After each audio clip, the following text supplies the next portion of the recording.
तुम अपनी दो आंखों से देखती हो एक दृश्य, दो हाथों से करती हो एक काम, दो पांवों से दो रास्तों पर नहीं एक ही पर चलती हो।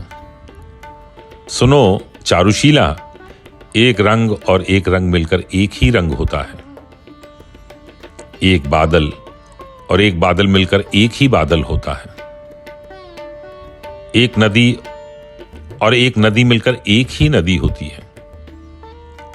नदी नहीं होंगे हम, बादल नहीं होंगे हम, रंग नहीं होंगे तो फिर क्या होंगे?